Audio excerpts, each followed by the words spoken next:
স্বপ্নপুরী স্বপ্নের মতো একটি জায়গা। বাংলাদেশের দিনাজপুর জেলায় অবস্থিত একটি কৃত্রিম চিত্ত বিনোদন পার্ক।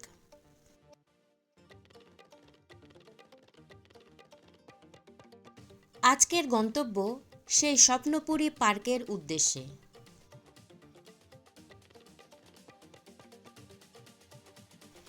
এটি স্বপ্নপুরী পার্কের প্রবেশপথ এবং দুইটি পরী আপনাকে স্বপ্নপুরীর ভেতরে ঢোকার সময় স্বাগত জানাবে। আমি একটু বাইরের অংশটা দেখানোরও চেষ্টা করছি।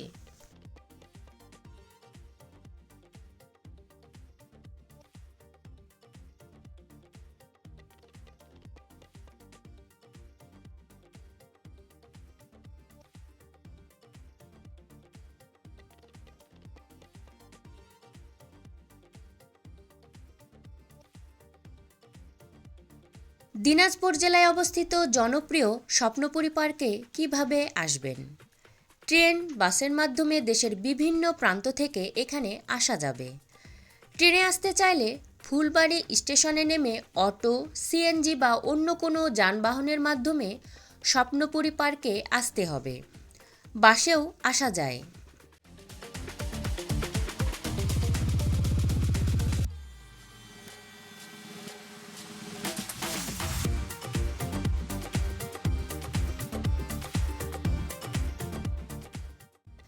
এটি স্বপ্নপুরী পার্কের প্রধান কার্যালয় এবং এই কার্যালয় থেকে পুরো পার্কটি পরিচালনা করা হয়।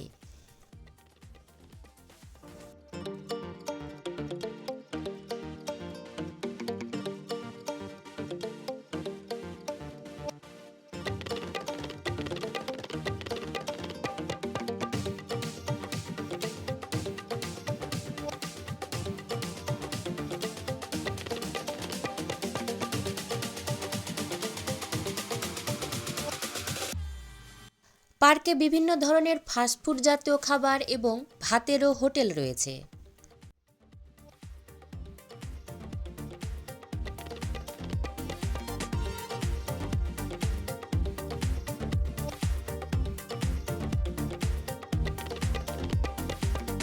বিভিন্ন গ্রুপ কিংবা প্রতিষ্ঠান থেকে গাড়ি নিয়ে আসতে চাইলে আসতে পারবেন।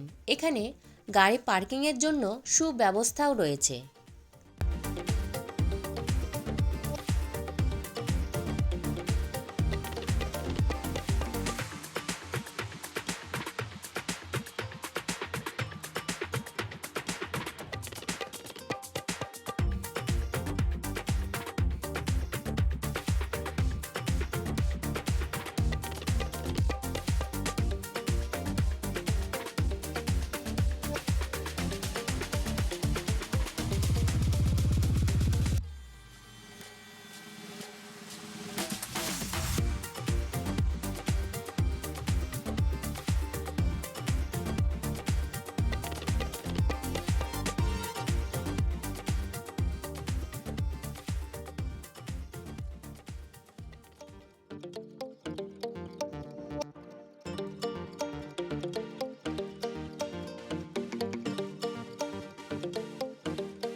যারা আচার খেতে পছন্দ করেন, বিশেষ করে মেয়েরা, তারা আচার খেতে খেতে পার্কটিতে ঘুরতে পারবেন। এই দোকানে রয়েছে বিভিন্ন ধরনের আচার।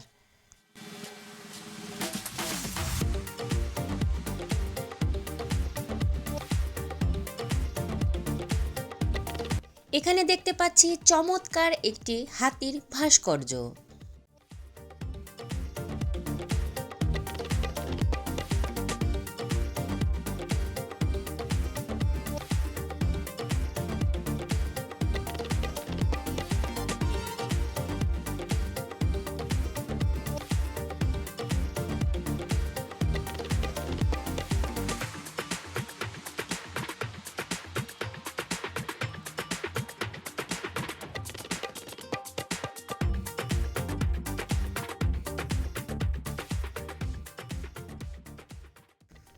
স্বপ্নপুরী পার্কের প্রধান আকর্ষণ হল প্রাকৃতিক সৌন্দর্য এবং কৃত্রিম ভাস্কর্য।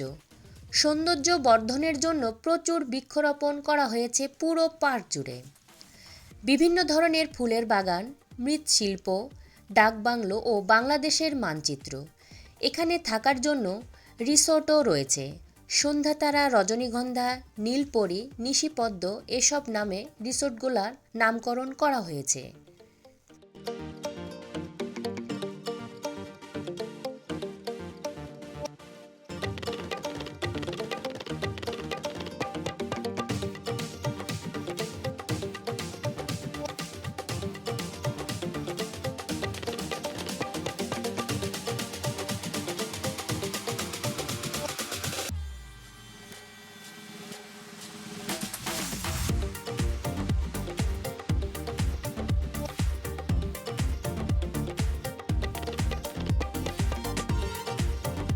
পার্কের ভিতরে বেশ কয়েকটি লেকও রয়েছে এবং এই লেকে স্পিড বোট রাইড করা যাবে।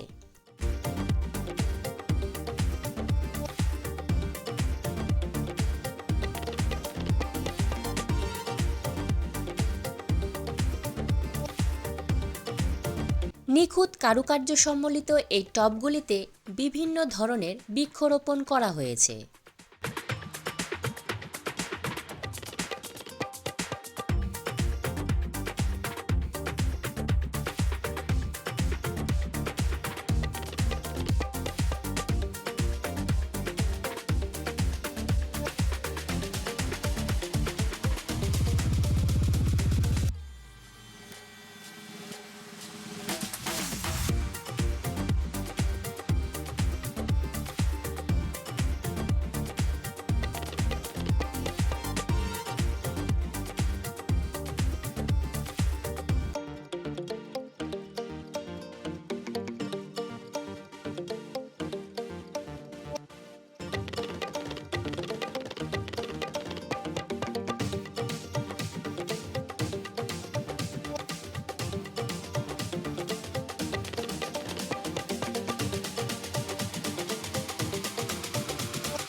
গ্রাম বাংলা ও বাংলার মানুষের কাছে খুবই চিরচেনা বাদ্যযন্ত্র একতারা।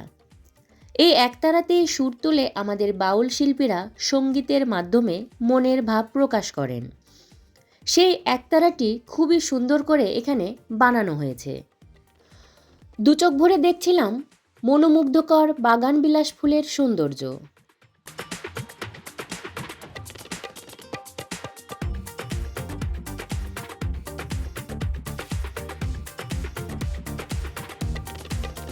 পার্কটি যিনি তৈরি করেছেন তার রুচির প্রশংসা না করলেই নয়।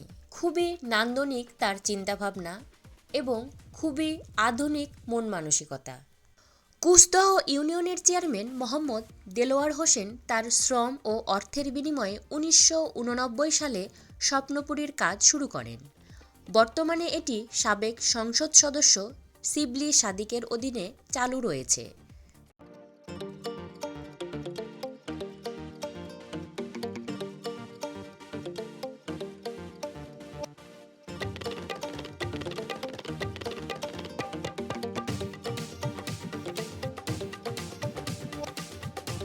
পার্কের পুরো জায়গা জুড়ে নান্দনিকভাবে বসার সুব্যবস্থা করা হয়েছে।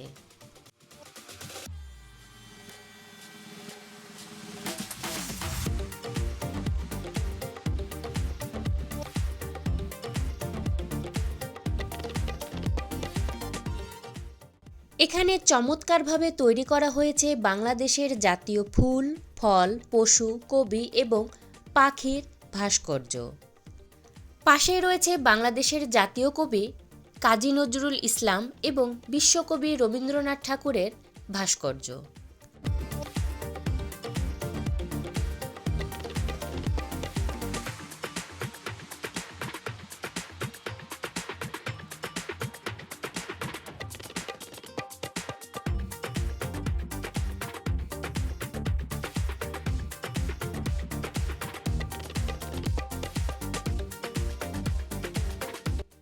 বাচ্চাদের আনন্দ দেবার জন্য এ পাশে একটি রাইডসেরও ব্যবস্থা রয়েছে।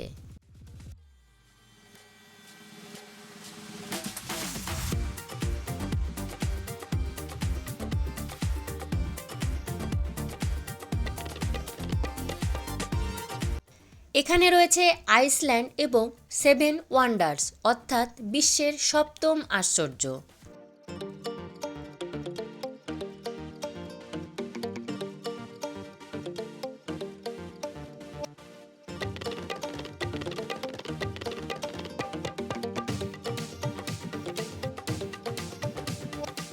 এর ভিতরে সৌরজগতের বিভিন্ন তথ্য দেয়া হয়ে থাকে, যেমন সূর্যগ্রহণ, চন্দ্রগ্রহণ এবং 9টি গ্রহ সম্পর্কেও বলা হয়ে থাকে। তাই এই সৌরজগতের ভেতরে বাচ্চাদের অনেক কিছু শিক্ষণীয় বিষয় রয়েছে। নক্ষত্রপুঞ্জের দিকে তাকালে মনে হয় যেন অন্ধকারের মধ্যে ওই খল প্রকৃতির পোকাটার তারাগুলো জ্বলজ্বল করছে। নক্ষত্র খচিত আকাশ অসংখ্য কল্পকাথার এক মহাগ্রন্থ, গুণে শেষ করা যায় না সেই বিগ ব্যাং মহাবিস্ফোরণের মাধ্যমে আমাদের এই বিশ্ব ব্রহ্মাণ্ডের সৃষ্টি। সূর্যগ্রহণ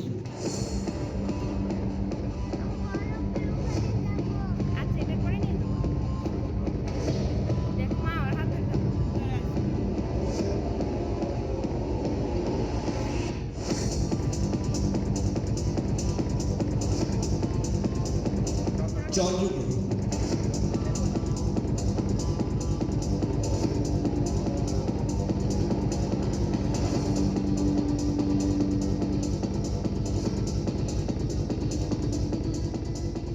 তারকারাশির মেলা, চাঁদ ও সূর্য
তারা সম্বলিত আমাদের ছায়াপথে বিকিরণ শক্তির 1000 গুণ বেশি।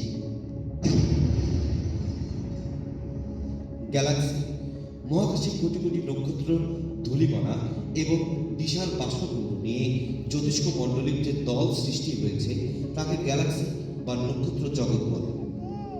নীহারিকা মহাশূন্যে ভাসমান কালো মেঘের মতো বাষ্পীয় জ্যোতিষ্কের নাম নীহারিকা।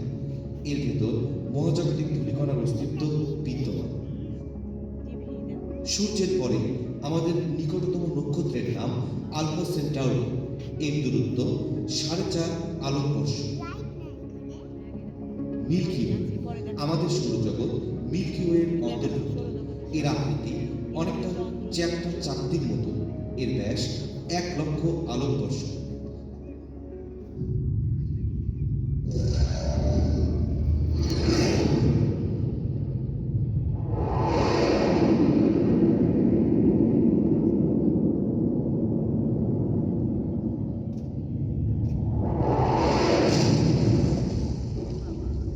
উল্কা রাতের মেঘমুক্ত আকাশে অনেক সময় মনে হয় যেন নক্ষত্র ছুটে চলেছে। এগুলো আসলে কোনো নক্ষত্র নয়, এগুলোকে উল্কা বলা হয়।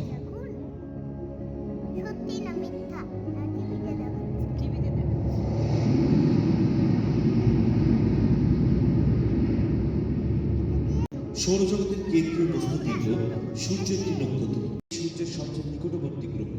সূর্য বললে আমাদের দেখা মিলবে শুক্র গ্রহের সাথে। সৌর পরিবারের সূর্য থেকে অবস্থানের দিক থেকে এটি হচ্ছে মঙ্গল। এর রয়েছে সৌরজগতের বৃহত্তম গ্রহ বৃহস্পতিতে আমরা পৌঁছে যাব। সূর্য থেকে এর দূরত্ব যা এই গ্রহকে পৃথিবীর চাঁদ ইউরেনাসের আবর্তনকাল গ্রহের কক্ষপথ।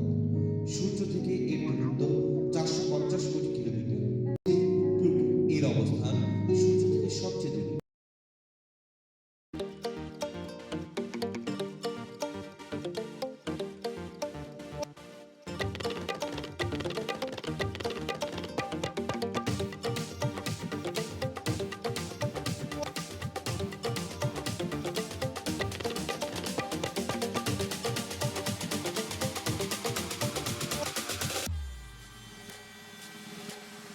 এটি ভূতের বাড়ি। এর ভিতরে বিভিন্ন ধরনের ভূতের দেখা পেয়ে যাবেন।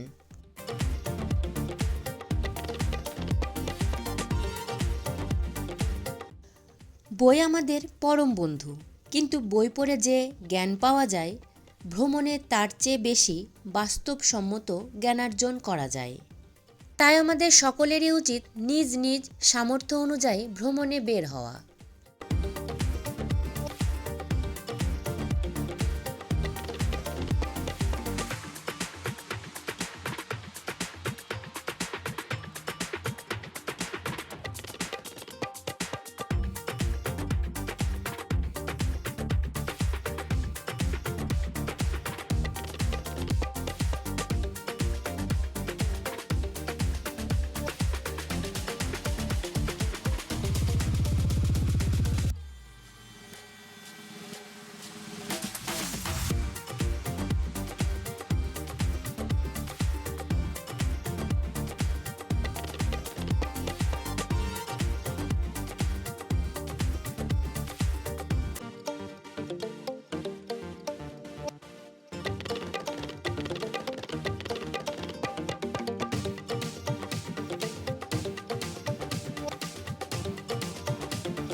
খুবই সুন্দর একটি প্রজাপতি। এছাড়াও গাছগুলোকে কাটিং করে খুবই সুন্দর করা হয়েছে।